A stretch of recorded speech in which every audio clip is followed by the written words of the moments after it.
The best of celebrities come in pairs.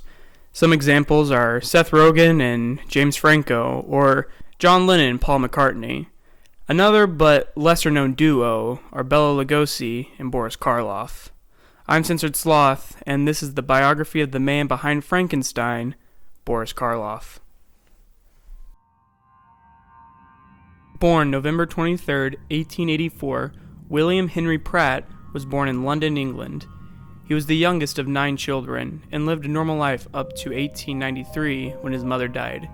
Even though his father was alive for another 2 years, the young boy was taken care of by his older siblings. Also in his youth, Karloff had issues with speaking and battled a lisp and a stuttering problem. Luckily for the future actor, the stuttering went away, but the lisp persisted for the rest of his life.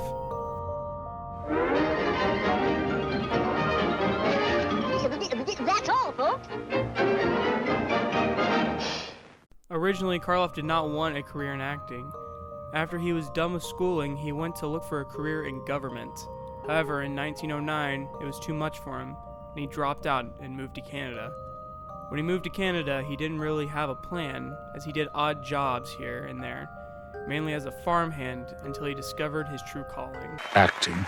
Karloff, rising from the past to spread new terror.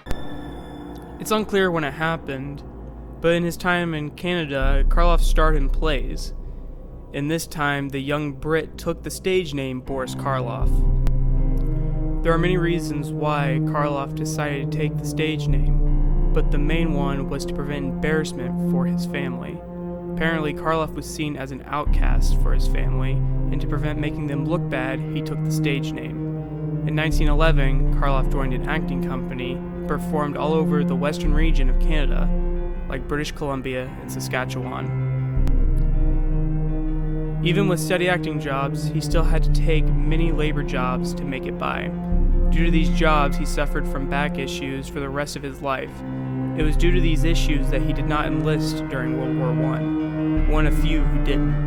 By 1918, Karloff made his way to California and went through many acting companies until he got his first role in the film with Universal Studios. The film and the name of it has been lost in time, but it is known Karloff received $5 for his contribution.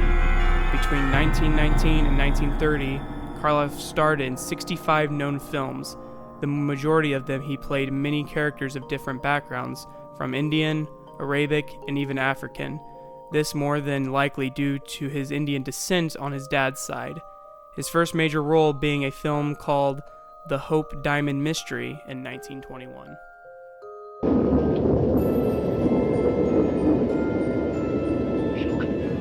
It's moving. It's alive. It's alive. It's alive. It's moving. It's alive. Oh, it's alive. It's alive. It's alive. It's alive. Oh, in the name of God. Now I know what it feels like to be God. After starring in over 80 films, Karloff got the role he'd be known for the rest of his life. In 1931, Boris Karloff was cast and starred in the iconic Universal monster movie Frankenstein, which shot him from a common actor to a complete icon and star. The film was advertised and shown with Dracula, starting a chain of iconic Universal monster movies, many of which Karloff was in. This including his second most iconic role, The Mummy, also in 1931. Boris Karloff would go on to have many successful horror career acting next to many iconic actors such as Vincent Price in The Raven, Jack Nicholson in 1963's The Terror, and many films with Bela Lugosi such as The Son of Frankenstein, The Body Snatcher, and many more. Karloff would go on and act up until 1968. His final film was called Targets, a movie about a Vietnam vet who goes on a killing spree. A typical American family at dinner. Mom and Dad, their beautiful daughter-in-law, and their only son, Joe, a homicidal maniac.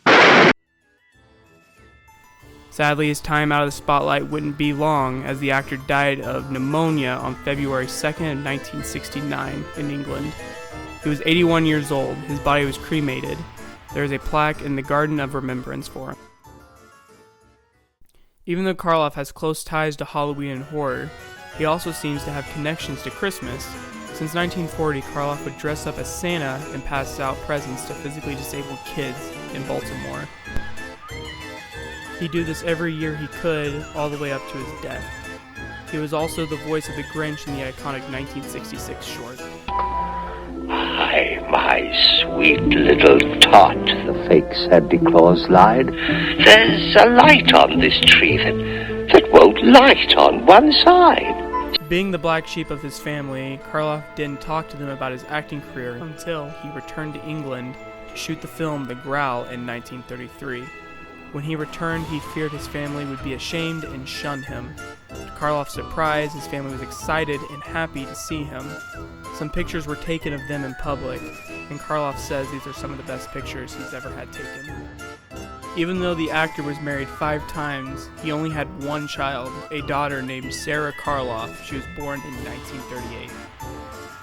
Without Boris Karloff helping pioneer the horror genre in film, who knows where horror movies would be today. Karloff was easily the face of the golden age of horror, and was the one of the first icons Universal Studios produced. His legacy has and will live on for generations to come, and the art he helped create will be appreciated for many years to come. I'm Censored Sloth, and thank you for watching. Hello guys, I just want to say thank you for watching my videos. I saw that you guys really liked the first one, so I figured I should make a second one relatively close. I also want to thank Benjamin Reinhardt for editing these videos for me. Without him, these videos would not be as the quality that they are. Please make sure you go subscribe to him if you haven't already, and if you haven't as well, subscribe to me. There will be more videos to come, biographies and other things. Thank you.